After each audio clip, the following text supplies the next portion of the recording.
إن الحمد لله نحمده ونستعينه ونستغفره ونعوذ بالله من شرور أنفسنا وسيئات أعمالنا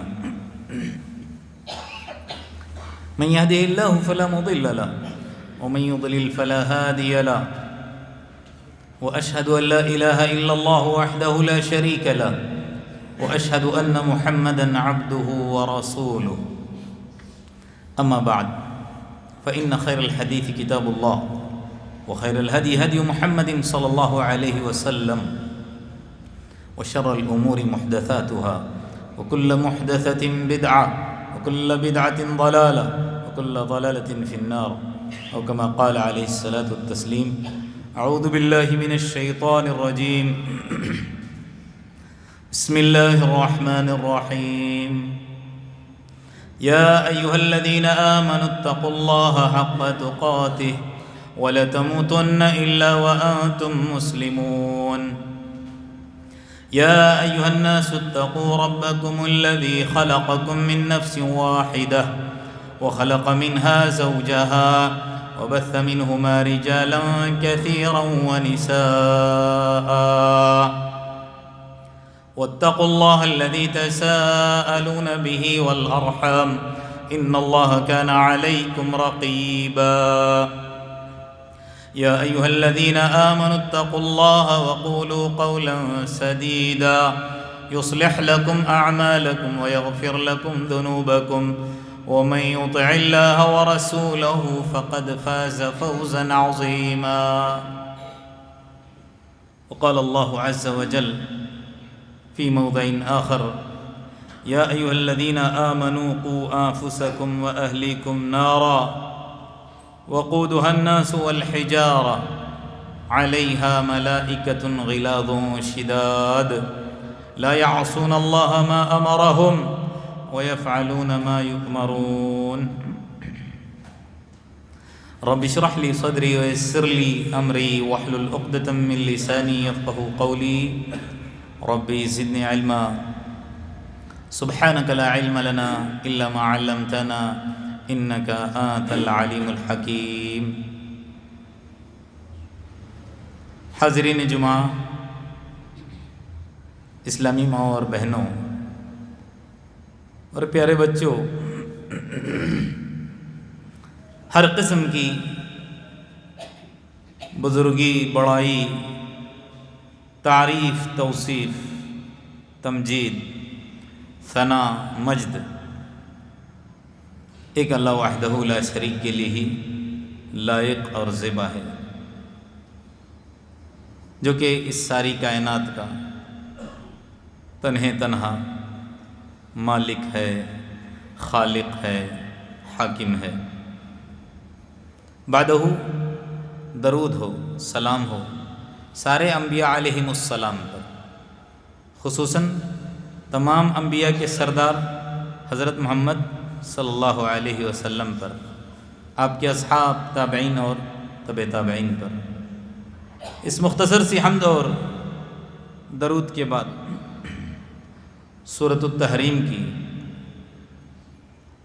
آیات کو میں نے آپ کے سامنے عنوان کے طور پر پیش کیا ہے۔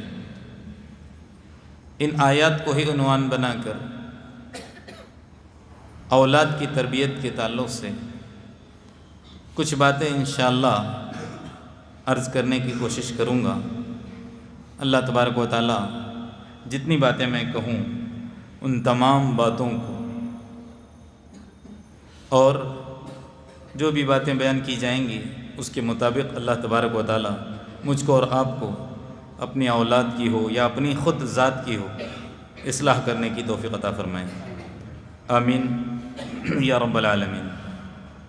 حضرات، جو آیت میں نے آپ کے سامنے تلاوت کی ہے بڑی مشہور ہے، بڑی معروف ہے، اکثر خطبات کے اندر عنوان کے طور پر پیش کی جاتی ہے۔ اس آیت کو عنوان بنا کر بہت ساری باتیں پیش کی جاتی ہیں، لیکن آج میں آپ کے سامنے اولاد کی تربیت کے تعلق سے ان آیات کو عنوان بنا کر پیش کرنے جا رہا ہوں، جس کے اندر اللہ تبارک و تعالیٰ نے اہم بات کہی، وہ کیا ہے؟ اے مومنوں، تم اپنے آپ کو اور اپنے گھر والوں کو کس سے بچاؤ؟ جہنم کی آگ سے بچاؤ۔ میرے اور آپ کی اصلاح صحیح رہے گی، ایمان اور دین کے مطابق رہے گی، اسلام کے مطابق رہے گی، ہمارے اولاد کی تربیت اسلام اور دین کے مطابق رہے گی، ظاہر سی بات ہے اللہ تبارک و تعالیٰ مجھ کو اور آپ کو جہنم کی آگ سے بچائے گا، محفوظ رکھے گا۔ اس لیے اللہ تبارک و تعالیٰ نے کیا کہا؟ اپنے آپ کو اپنے گھر والوں کو جہنم کی آگ سے بچاؤ جس کا ایندھن، یعنی جو ڈال کر آگ کو سلگایا جاتا ہے۔ اب یہاں پر کئی طرح کے ایندھن ہیں۔ گیس سے آگ سلگائی جاتی ہے، گیس لائٹ کے ذریعے سے آگ سلگائی جاتی ہے، پٹرول ہے، بہت سارے ایندھن ہیں، لکڑیاں ہیں، لیکن اللہ تبارک و تعالیٰ نے جہنم کا جو ایندھن بنایا ہے وہ کیا ہے؟ انسان ہیں اور پتھر ہیں، جو کہ آج اس دنیا کے اندر پوجے جا رہے ہیں، جس کو پوجا جاتا ہے، مورتی کی شکل میں ہو یا کسی بھی شکل میں ہو۔ تو اللہ تبارک و تعالیٰ نے کیا کہا؟ اپنے آپ کو، اپنے گھر والوں کو جہنم کی آگ سے بچاؤ جس کا ایندھن لوگ اور پتھر ہیں۔ اور پھر آگے اللہ تبارک و تعالیٰ نے کہا علیہا ملائکہ، اللہ تبارک و تعالیٰ نے اس جہنم کے اندر نگرانی کے طور پر جن کو مقرر کیا ہے وہ ایسے فرشتے ہیں، غلاد ہیں، شداد ہیں، بڑے سخت، بڑے درش مزاج ہیں، ایسے درست مزاج کہ ان کے دل کے اندر اللہ تبارک و تعالیٰ نے رحم نہیں رکھا ہے۔ اور پھر مزید اللہ نے کیا کہا؟ لا یعصون اللہ ما امرہم، وہ نافرمانی بھی نہیں کرتے، جس بات کا ان کو حکم ملا ہے، یعنی تکلیف دینا ہے جہنمیوں کو، صرف تکلیف دینے کے لیے وہ وہاں پر مقرر کیے گئے ہیں۔ وَيَفْعَلُونَ مَا يُؤْمَرُونَ، اللہ کہتا ہے وہی کچھ وہ کرتے ہیں جن کا ان کو حکم دیا جاتا ہے۔ حضرات، اللہ تبارک و تعالیٰ نے جو بات یہاں پر بیان کی ہے اس میں سے میں نے کہا نا کہ اولاد کی تربیت کے تعلق سے ان آیات کو عنوان بنا کر میں آپ کے سامنے بیان کرنے جا رہا ہوں۔ ہم سبھی جانتے ہیں کہ جو بچے ہیں، جو اولاد ہیں، وہ اللہ کی طرف سے بہت بڑی ایک نعمت ہے۔ ان لوگوں سے میں اور آپ سوال کریں جن کے پاس اولاد نہیں ہے، جن کے پاس بچے نہیں ہیں یا جن کے پاس بچے نہیں ہوتے، وہ ساری زندگی اولاد کے لیے، بچوں کے لیے ترستے رہتے ہیں، اور وہ پریشانی، وہ تکلیف ان کو کھائے رہتی ہے۔ کاش میں بھی صاحب اولاد ہوتا، کاش میرے بھی بچے ہوتے۔ تو لہٰذا یہ جو اولاد ہے اللہ کی طرف سے بہت بڑی نعمت ہے، اور مزید برآں گھر کے لیے، خاندان کے لیے ایک زینت بھی ہے، ایک خوبصورتی بھی ہے، کیونکہ قرآن کہتا ہے المال والبنون زینت الحیات الدنیا، مال ہو یا اولاد ہو، یہ دنیاوی زندگی کے لیے اللہ تبارک و تعالیٰ نے اس کو زینت بنایا ہے، گھر کی رونق ہے، گھر کی چمک دمک ہے، خاندان کے لیے ایک خوبصورتی کے طور پر ہیں۔ کون؟ اولاد۔ اللہ نے جیسا کہ قرآن کے اندر کہا، لیکن قرآن کا ہم مطالعہ کریں گے تو اولاد کے تعلق سے قرآن نے دو نظریات پیش کیے ہیں۔ کتنے نظریات پیش کیے ہیں؟ دو نظریات۔ ایک آیات اگر ہم قرآن کا مطالعہ کریں گے، وہ آیتیں بتاتی ہیں کہ اولاد اللہ کی طرف سے میرے لیے، آپ کے لیے، جو بھی صاحب اولاد ہیں ان کے لیے کیا ہے؟ نعمت ہے۔ اور چند آیات یہ بتاتی ہیں اولاد فتنہ ہیں، اولاد آزمائش ہیں، اولاد دشمن قرار دیا اللہ تبارک و تعالیٰ۔ کاش کہ سمجھ میں آ جائے اللہ کا کلام، اللہ کی باتیں سمجھ کر پڑھنے لگے، تب معلوم ہوگا کہ کس صورت میں یہ آزمائش ہے اور کس صورت میں یہ فتنہ ہے اور کس صورت میں یہ نعمت ہے۔ اللہ تبارک و تعالیٰ نے ایک جگہ کیا فرمایا؟ حضرت نوح علیہ السلام کی زبانی، یہ بھی آیت الگ الگ عنوان کے لیے پیش کی جاتی ہے۔ وہاں پر کیا کہا جا رہا ہے؟ فَقُلْتُ اسْتَغْفِرُوا رَبَّكُمْ، میں نے کہا اپنی قوم والوں سے، استغفروا ربکم، اپنے رب سے اپنے گناہوں کی معافی طلب کرو۔ جب انسان اللہ تبارک و تعالیٰ سے اپنے گناہوں کی معافی طلب کرے گا تو ظاہر سی بات ہے اللہ تبارک و تعالیٰ اس کے گناہ بخش کر کے اپنی نعمتوں کی بوچھار کرے۔ جو سب سے پہلی نعمت استغفار کرنے پر وہ بیان کیا کی گئی ہے؟ یرسل السماء علیکم مدرارا، کہ کیونکہ ان کو تکلیف تھی پانی کے لیے ترس رہے تھے، قحط کا معاملہ تھا. کیا کہا؟ استغفار کرو، اللہ آسمان سے پانی برسائے گا. آسمان سے برسنے والا پانی یہ نعمت ہے، اور زیادہ تعداد میں برسے تو زحمت بھی بن جاتا ہے.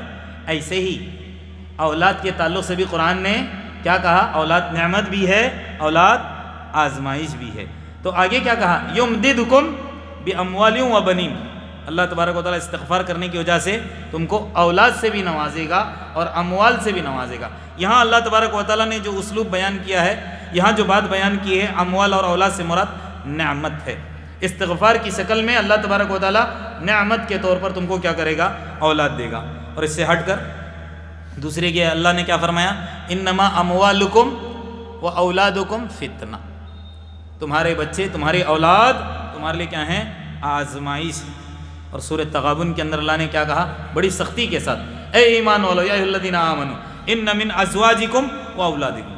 خالی اولاد نہیں ہے، تمہاری بیویاں بھی تمہارے لیے کیا ہیں؟ عدو لکم، تمہاری دشمن ہیں. فاحذروہم، لہذا تم کیا کرو؟ ان سے بچو. اب نعمت بھی قرار دیا اور فتنہ بھی قرار دیا. نعمت اس صورت میں ہوگی جب ماں باپ، چاہے باپ ہو چاہے ماں ہو، اپنی جو ذمہ داریاں ان کے تئیں عائد کی گئی ہے اس کو نبھائیں گے تو وہ کیا ہو جائے گی؟ اولاد ان کے لیے نعمت ہوگی. اور اپنی ذمہ داریوں سے سبکدوش ہو جائیں گے، ان کے حوالے کریں گے، ان کی طرف توجہ نہیں دیں گے، تو وہ اولاد بجائے نعمت کے زحمت بنے گی اور فتنہ بنے گی، آزمائش بنے گی. آج ہم اپنے اولاد کی فکریں کرتے ہیں دنیا کے اعتبار سے، دینی اعتبار سے فکریں نہ کرنے کی وجہ سے آج ہماری اولاد کیا بنی ہوئی ہے؟ بجائے نعمت کے، رحمت کے، زحمت بنی ہوئی ہے. الغرض وہ کیا کیا چیزیں ہیں جس کی وجہ سے میرے اور آپ کی اولاد میرے لیے اور آپ کے لیے نعمت بن سکتی ہیں؟ ترتیب سے میں گنا رہا ہوں. والدین کی ذمہ داریاں کیا کیا ہیں جس کی وجہ سے اپنے اولاد کی صحیح معنی میں وہ تربیت کر سکتی ہیں، چاہے ابا ہو چاہے امی ہو. ان کی شروعات اپنی اولاد کی تربیت کی کہاں سے ہوتی ہے معلوم ہے؟ جب بچہ دنیا کے اندر آنے لگا تب سے ہی شروعات. بچہ آ گیا، آنا کیا ہے؟ آنے سے پہلے ہی جب یہاں نطفہ ماں کے پیٹ کے اندر ٹھہرتا ہے تب سے ہی شروعات. دعائیں کرنا ہے، بلکہ اس سے پہلے بھی ہے جب ازدواجی تعلقات قائم ہوتے ہیں تب بھی ہے. دعائیں کرنا ہے کہ اللہ تبارک و تعالیٰ شیطان کے شرور سے بچے. آگے انشاءاللہ ترتیب سے آئیں گی. تو والدین کی ذمہ داری کی شروعات کے تعلق سے کہتے ہیں کہ جب بچہ پیدا ہوتا ہے تو جو کام کرنا ہے سب سے پہلے وہ کیا ہے؟ 7ویں دن عقیقہ کرنا ہے. لڑکا ہونے کی شکل میں 2 جانور قربان کرنا ہے، اور پھر لڑکی ہے تو 1 جانور ذبح کرنا ہے. یہ عقیقہ بہت ہی ضروری ہے، کیونکہ اللہ کے رسول صلی اللہ علیہ وسلم نے کیا فرمایا؟ کل غلام یا کل مولود مرہون بعقیقتہ.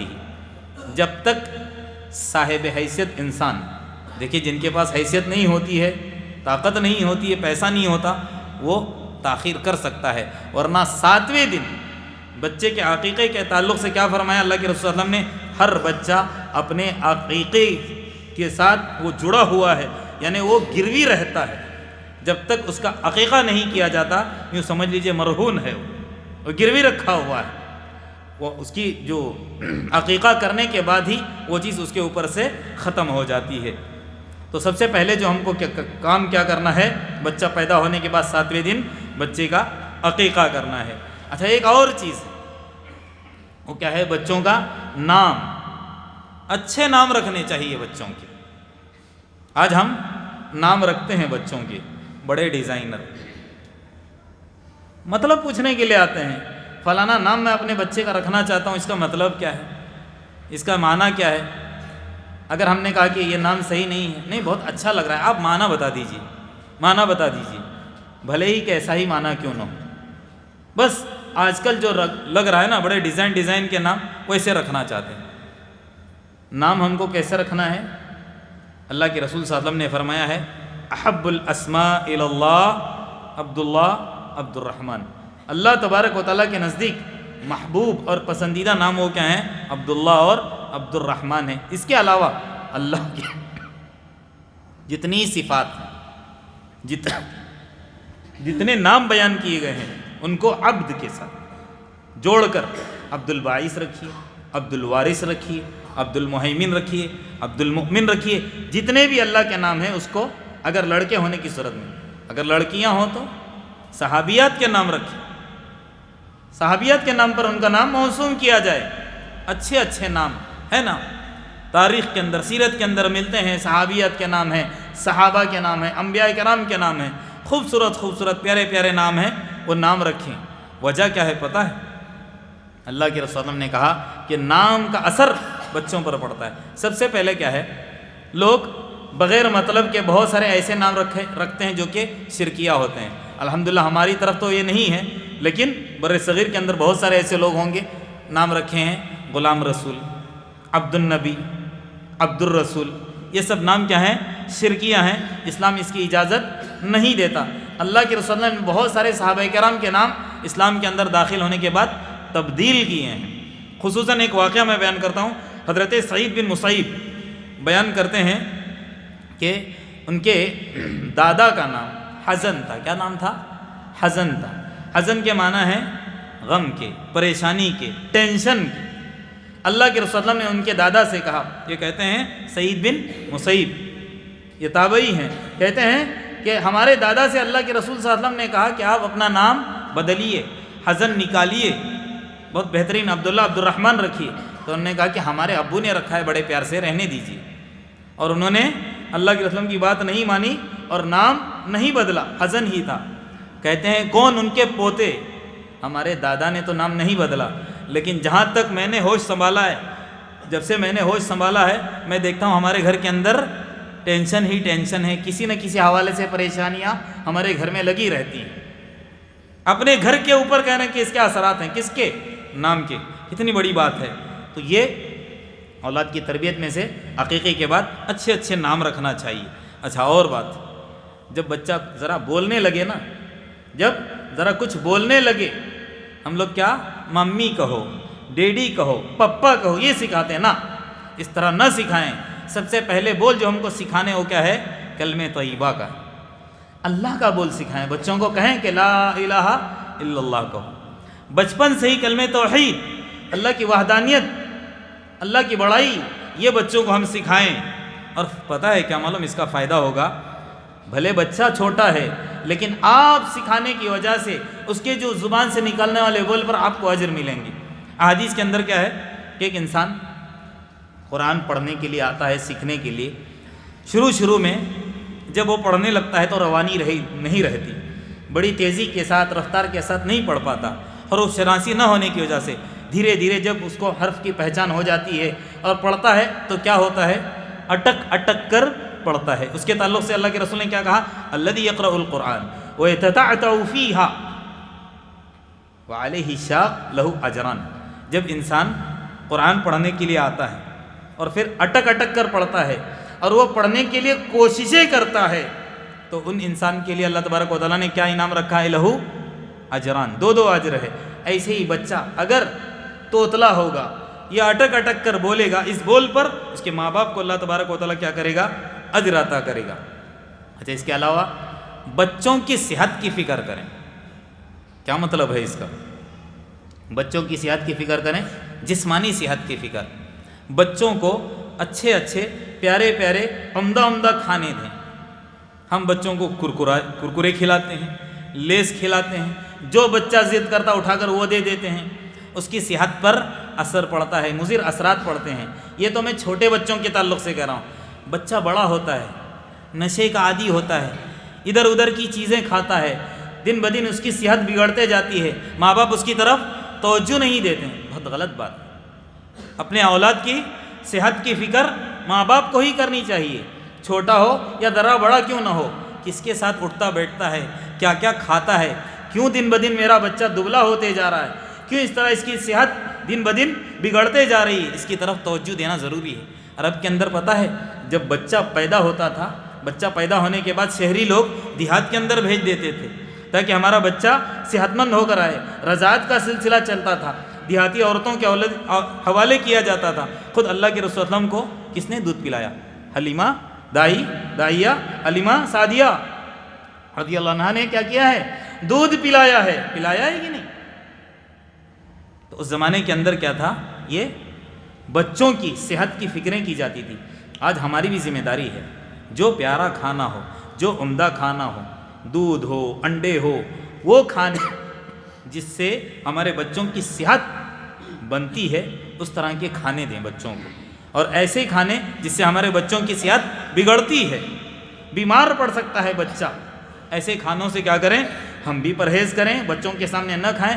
خصوصاً باہر گھمانے لے کے جاتے ہیں، ٹھیلوں پر سے کھلا کھانا پڑا رہتا ہے، مکھیاں اس کے اوپر گھومتے رہتی ہیں، اٹھا کر بچوں کو ضد کرنے کی وجہ سے کھلا دیتے ہیں۔ نہ، عمدہ کھانے، پیارے کھانے کھلائیں تاکہ بچوں کی ہماری صحت نہ بگڑے، اور شیاطین سے ہمارے بچوں کو ہم کیا کریں؟ اس کے شر سے بچائیں، کیونکہ انسانیت کی نظر کے ساتھ ساتھ شیطانوں کی نظر لگتی ہے، اور شیطانوں کی بچوں کے اوپر کیا ہوتے ہیں؟ اثرات ہوتے ہیں۔ اور میں نے کہا نا، اس کی ابتدا ازدواجی جو زندگی ہوتی ہے، ازدواجی جو تعلق ہوتا ہے، اسی وقت سے ہی کرنا ہے۔ جب ایک مرد اپنی عورت سے ملنے لگے، اللہ کے رسول نے تعلیم دی ہے، اس وقت کیا کرنا ہے؟ دعا پڑھ کے اپنی عورت سے ملاقات کرنی ہے، اور وہ دعا کیا ہے؟ اللہم جنبنا الشیطان وجنب الشیطان ما رزقتنا، اللہ ہم کو بھی شیطان کے شر سے بچا، اور ہماری اولاد کو جو تو عطا کرنے والا ہے ان کو بھی شیطان کے شر سے بچا۔ اور خصوصاً احادیث کے اندر آتا ہے، جب رات ہونے لگتی ہے، جب مغرب کا وقت ہونے لگتا ہے، جب اندھیرا چھانے لگتا ہے، اس وقت کیا کرتے ہیں؟ شیاطین خوب گھومتے ہیں۔ اس وقت ہم اپنے بچوں کو گھروں کے اندر روکے رکھیں۔ ہمارے بچے کیا کرتے ہیں؟ بازاروں کے اندر، گلیوں کے اندر، کوچوں کے اندر گھومتے رہتے ہیں۔ بچوں کو مساجد کے اندر بھیج دیں پڑھانے کے لیے، بہت اچھی بات ہے، یا گھروں کے اندر ان کی تربیت کریں، بہت اچھی بات ہے، باہر نہ گھومنے دیں۔ اس سے کیا ہوگا؟ شیاطین کا اثر ہوگا، ان کی نظر لگے گی، شیاطین ان کے اوپر حملہ کریں گے۔ اللہ کے رسول صلی اللہ علیہ وسلم اپنے نواسوں کی فکر کرتے تھے، اور شیاطین سے بچانے کے لیے کیا دعا پڑھتے تھے حسن حسین کے لیے؟ اعیذ بکما بکلمات اللہ التامہ من کل شر شیطان و ہامہ ومن کل عین لامہ، اور کہا کرتے تھے آپ کے دادا، ہمارے دادا، سب کے دادا حضرت ابراہیم علیہ السلام بھی اپنے بچوں کو یہی دعا پڑھ کر دم کیا کرتے تھے، لہٰذا بچے جب چھوٹے رہیں تب ہم کیا کریں؟ پڑھ کر کے اس طرح کی دعائیں دم کریں، تاکہ اللہ تبارک و تعالی ہمارے اولاد کی، ہماری بچوں کی شیاطین کے حملے سے اور شر سے ان کی حفاظت کرے۔ اچھا، یہ تو ہو گیا بچوں کو شیاطین سے بچانے کے لیے، لیکن جب بچہ بڑا ہونے لگے، تھوڑی سی اس کے اندر تمیز آنے لگے، تب ہم کو ان کی عبادت کی بھی فکر کرنی ہے۔ بچپن سے ہی ان کو کس بات کی تعلیم دینی ہے؟ بچپن سے ان کو کس بات کی تعلیم دینی ہے؟ اللہ تبارک و تعالیٰ کا تعارف کرانا ہے، اللہ تبارک و تعالیٰ کی پہچان کرانی ہے، اللہ کے رسول صلی اللہ علیہ وسلم کی پہچان کرانی ہے، ان کا تعارف کرانا ہے۔ جب بچہ تھوڑا بڑا ہونے لگے تو اس کو نمازی بنانا، عبادت کی عادتیں ڈالنی ہیں۔ اللہ کے رسول صلی اللہ علیہ وسلم نے کیا کہا؟ مروا اولادکم، اپنی اولاد کو حکم دو، کس بات کا؟ بالصلاۃ، کس بات کا حکم دو؟ جب بڑا ہونے لگے ہمارا بچہ، نماز کا حکم دو۔ ہم ابناء 7 سنین، جب 7 سال کا ہونے لگے۔ اس کا مطلب یہ نہیں کہ 7 سال ہی نہیں، آپ 3 سال کے 4 سال کے بچوں کو بھی اگر اس کے پاس سمجھ آنا شروع ہو رہی ہے، اس کو دعائیں یاد کراؤ، نماز کی اذکار اس کو یاد کراؤ، سکھاؤ نماز چھوٹے سے ہی۔ یہ تو اللہ کے رسول صلی اللہ علیہ وسلم نے ایک عمر بتائی ہے کہ 7 سال سے اپنے بچوں کو کیا کرو؟ حکم دو نماز کا۔ اور جب 10 سال کا ہو جائے اور پھر نماز میں سستی اور کاہلی کرے تو اللہ کے رسول نے کیا فرمایا؟ مارو اس کو۔ ہاں، وَاضْرِبُوا عَلَيْهِمْ هُمْ أَبْنَاءُ 10، کہا جب وہ 10 سال کے ہو جائیں تو ان کو کیا کرو؟ نماز نہ پڑھنے کی صورت میں مارو، تاکہ وہ نماز کے اندر کاہلی نہ کرے، کیونکہ اللہ کے رسول دنیا سے جانے لگے تھے تو کیا کہہ کر گئے تھے؟ جس بات کی وصیت بڑی سختی کے ساتھ، تاکید کے ساتھ کر کے گئے تھے، وہ کیا تھا؟ نماز، نماز، اور تمہارے ماتحت جو ہیں ان کا خیال رکھو۔ یہی تو کہا نا، الصلاۃ الصلاۃ او ما ملکت ایمانکم، یہی تو کہا تھا نا۔ تو لہٰذا نماز کے معاملے میں بالکل کاہلی نہ خود کریں نہ بچوں کو کرنے دیں، اور اسی طرح بچوں کے اندر دینی شوق پیدا کرنے کے لیے ان کو کچھ تحفے تحائف دیں۔ اب بچوں کو ہم کیا کرتے ہیں، بیٹا اگر تو اپنے کلاس کے اندر فرسٹ آئے گا، ابھی سیمسٹر چل رہے ہیں، فرسٹ آئے گا تو میں یہ انعام دوں گا، سائیکل دلاؤں گا، بچی ہے تو کان کی بالی دلاؤں گا، بینگل دلاؤں گا، یہ کروں گا وہ کروں گا۔ دنیا کے معاملے میں کامیابی پر نہ منع نہیں ہے، آپ دلاؤ، لیکن دینی شوق پیدا کرنے کے لیے بھی ایک حدیث یاد کرو گے یہ دوں گا، قرآن کی یہ صورت یاد کرے گی تو میں تجھے یہ انعام دوں گا۔ ٹافی دلاؤ، چاکلیٹ دلاؤ، پیسہ کھلاؤ، جو کچھ بھی ہے آپ انعام، جیسے دنیا کے حاصل کرنے پر ایسے ہی دین کے معاملے بھی۔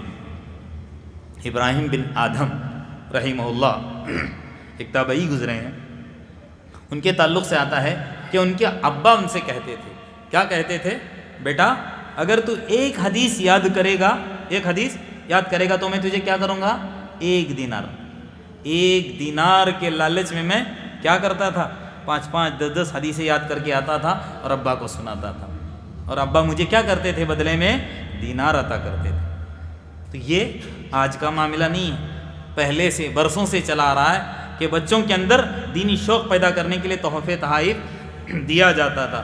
تو ہم بھی کیا کریں، بچوں کی تربیت کے لیے، دینی خصوصاً تربیت کے لیے تحفے تحائف دیا کریں۔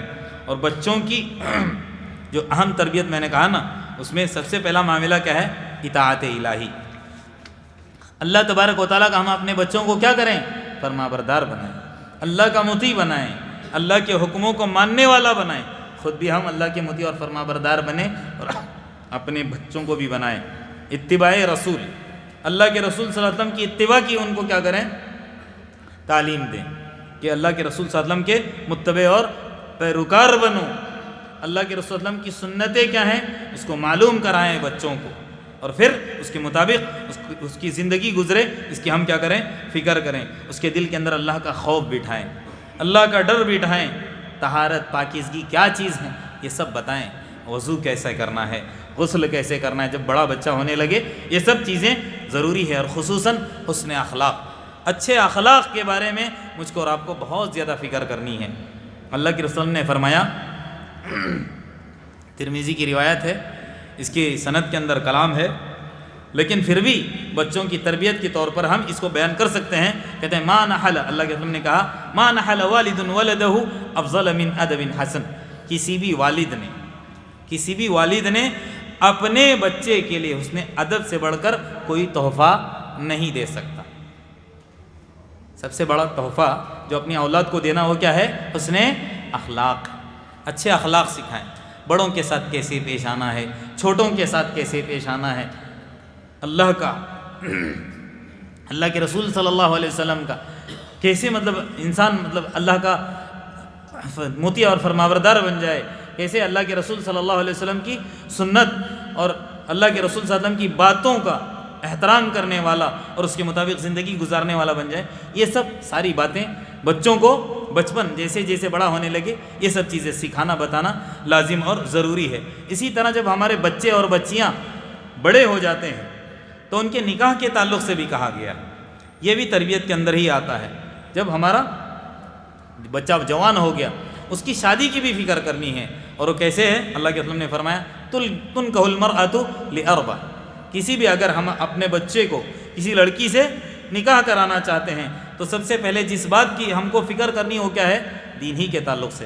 اللہ کے رسول نے فرمایا کہ عورت سے نکاح کیا جاتا ہے 4 چیزوں کو سامنے رکھ کر، ایک تو مال، دوسرے حسب، تیسرے خوبصورتی اور چوتھے دینداری۔ لیکن اللہ کے رسول صلی اللہ علیہ وسلم نے آگے کیا کہا، فاظفر بذات الدین تربت یداک، دیندار کو چوز کرو، دیندار کا کیا کرو، انتخاب کرو، تمہارے ہاتھ خاک آلود ہوگا۔ اللہ کے رسول نے کتنی بڑی بات ہے۔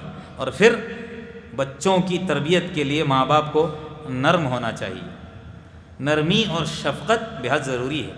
دیکھیے اگر ہمارا بچہ چھوٹا ہے اس کے ساتھ پیار سے پیش آئیں گے، بچپن سے ماں باپ ان کے لیے نرم بنے رہیں گے تو بچہ بڑا ہونے کے بعد بھی ماں باپ کے ساتھ نرمی سے پیش آئے گا۔ اور پھر جانوروں کی طرح ہم ان کو پیٹیں گے، ان کی تربیت کرنے کے لیے بے تحاشا ان کو ماریں گے، بے رحمی سے ماریں گے، بات بات پر ان کو مارتے رہیں گے، زد و کوب کرتے رہیں گے، تو بچہ کیا ہو جائے گا، بچپن سے ہی اپنے دل کے اندر انتقام، بدلے کی آگ اس کے دل کے اندر گھر کرے گی۔ اور پھر بڑا ہونے کے بعد پھر ماں باپ کا بڑا کیا بنے گا؟ ہو نافرمان بنے گا، کبھی بھی پھر ماں باپ کے لیے وہ سہارا نہیں بن سکتا۔ اس کا مطلب یہ نہیں ہے کہ بچوں کی تربیت کے لیے پیٹا نہ جائے، پیٹنا بے رحمی سے نہیں ہے، مارنا ہے۔ کیا ہے؟ ان کی تربیت کے لیے ہلکی مار مارنا ہے، پہلے نرمی سے۔ اگر نرمی سے سمجھتا ہے تو پھر مار کی ضرورت کیا ہے؟ ہم کیا کرتے ہیں؟ بات بات پر ٹوکتے ہیں، ذرا تھوڑی سی غلطی ہو گئی، صبر نہیں ہوتا، اٹھا کر بچوں کو مارنا شروع کر دیتے ہیں۔ کیا کرنا ہے؟ ماں باپ کی ذمہ داری اپنی اولاد کے ساتھ جب چھوٹے رہیں، نرمی کے ساتھ شفقت کے ساتھ پیش آئیں، اور پھر ان کے دل کے اندر اللہ کا ڈر بٹھائیں، ادھر ادھر شیاطین کے ڈر نہ بٹھائیں۔ آج ہم بچوں کو ڈراتے ہیں، ہاں باہر مت جانا، شیطان پکڑ لے گا، یہ ہوگا وہ ہوگا۔ اخیفہم فی اللہ، اللہ کے رسول کہتے ہیں کہ ان کو کیا کرو؟ اللہ کا ڈر ان کے دل کے اندر بٹھاؤ۔ اللہ تبارک و تعالیٰ اگر تم کرو گے اس طرح کی، اللہ تبارک و تعالیٰ سزا دے سکتے ہیں، ایسا ہو سکتا ہے، ویسا ہو سکتا ہے۔ اس طرح واقعات سنا سنا کر بچوں کے دل کے اندر کیا کریں؟ اللہ کا خوف، اللہ کا ڈر بٹھائیں۔ یہاں تک کہ بچوں کے ساتھ نرمی کے تعلق سے کہا نا، اقرا بن حابس رضی اللہ عنہ کے تعلق سے آتا ہے، اللہ کے رسول اللہ کی خدمت میں ایک مرتبہ یہ تھے، حضرت حسن یا حسین میں سے کوئی آپ کا نواسا اللہ کے رسول کے پاس آیا تو اللہ کے رسول صلی اللہ علیہ وسلم نے پیار سے اپنے نواسے کو چوم لیا، پھر بچے کو چھوڑ دیا۔ تو اقرا بن حابس کہنے لگے، اللہ کے رسول میرے تو 10 بچے ہیں، کبھی میں نے اس طرح ان کو چوما نہیں ہے۔ تو اللہ کے رسول صلی اللہ علیہ وسلم نے کیا کہا کہ من لا یرحم لا یرحم، جو رحم نہیں کرتا اس پر رحم بھی نہیں کیا جاتا۔ اپنی اولاد کو تو پیار سے محبت سے اگر بوسہ نہیں دے گا تو پھر کیسا باپ ہو سکتا ہے؟ تم لگتا ہے تیرے دل کے اندر رحم نہیں ہے۔ جو رحم نہیں کرتا اس پر رحم بھی نہیں کیا جاتا۔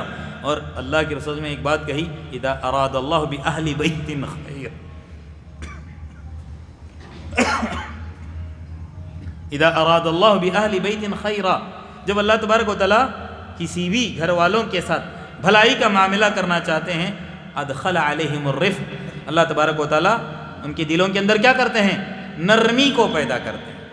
یعنی جس گھروں کے اندر نرمی ہے، شفقت ہے، یوں سمجھو کہ اللہ تبارک و تعالیٰ نے اس گھر والوں کے ساتھ کیسا معاملہ کیا ہے؟ بھلائی کا اور خیر کا معاملہ کیا ہے۔ اسی طرح میں نے کہا نا، بچوں کی طرف خصوصی توجہ، کیا مطلب ہے اس کا؟ بعض دفعہ بچے غلطی کرتے ہیں اور ہم اس غلطی کی طرف دھیان نہیں دیتے، ابھی چھوٹا ہے، جھوٹ بول رہا ہے، ابھی چھوٹا ہے، کہیں سے اسکول سے کسی کی چیز اٹھا کر لاتا ہے، ابھی چھوٹا ہے، کسی کو گالی دیتا ہے، ابھی چھوٹا ہے۔ یہ چھوٹا چھوٹا کر کے ہم توجہ نہ دینے کی وجہ سے بڑا ہو کر کیا ہو جاتا ہے؟ وہ بہت بڑا اللہ کا نافرمان بن جاتا ہے، باغی بن جاتا ہے، سرکش بن جاتا ہے، کبیرہ گناہ کا مرتکب بن جاتا ہے، اور کبیرہ گناہ اس کے لیے بہت آسان بن جاتے ہیں، اور پھر ماں باپ کے لیے سردرد بنتا ہے، بہت بڑا نقصان ہوتا ہے۔ تو لہٰذا اگر بچہ اس طرح اللہ کے حکموں کی پامالی کرتا ہے، جھوٹ بول رہا ہے تو بتائیں کہ جھوٹ کا یہ نقصان ہے، کسی کی چغلی کر رہا ہے یہ نقصان ہے، غیبت کر رہا ہے یہ نقصان ہے، گالی دے رہا ہے یہ نقصان ہے۔ اللہ کے رسول نے اس طرح کہا ہے، اللہ تبارک و تعالیٰ نے اس طرح کہا ہے۔ اس طرح بچپن سے ہی بچوں کی اگر ذرا بھی ان کے اندر برائی دیکھتے ہیں تو توجہ دے کر ان کی برائیاں ان سے چھڑانے کی کوشش کریں۔ آخر میں اللہ تبارک و تعالیٰ سے یہی دعا ہے، جتنی باتیں میں نے کہی ہیں اس کے مطابق سب سے پہلے اللہ تبارک و تعالیٰ مجھے عمل کرنے کی توفیق عطا فرمائے، ساتھ میں آپ لوگوں کی اللہ تبارک و تعالیٰ جتنے بھی ہم میں پریشان حال ہیں ان کی پریشانیوں کو اللہ تبارک و تعالیٰ دور کرے، جو بیمار ہیں اللہ تبارک و تعالیٰ ان کو صحت عاجلہ دائمہ مستمرہ نصیب کرے، جو بے اولاد ہیں ان کو اولاد صالح عطا کرے، جتنی بھی بن بیاہی بچیاں ہیں ان کے بہترین جوڑ کا انتظام کرے، جو ناجائز مقدمات کے اندر ماخوذ ہیں اللہ تبارک و تعالیٰ غیب سے ان کے خلاصی کے فیصلے فرمائیں۔ اللہ تبارک و تعالیٰ شرک سے بدعات سے اللہ تبارک و تعالیٰ میرے اور آپ کی حفاظت فرمائے، آمین۔ وآخر دعوانا الحمدللہ رب العالمین، سبحانک اللہم وبحمدک، اشہد ان لا الہ الا انت، استغفرک واتوب الیک۔ بارک اللہ لی ولکم فی القرآن العظیم، ونفعنی وإیاکم بما فیہ من الآیات والذکر الحکیم۔ اقول قولی هذا واستغفر اللہ لی ولکم ولسائر المسلمین من کل ذنب فاستغفروه انہ هو الغفور الرحیم۔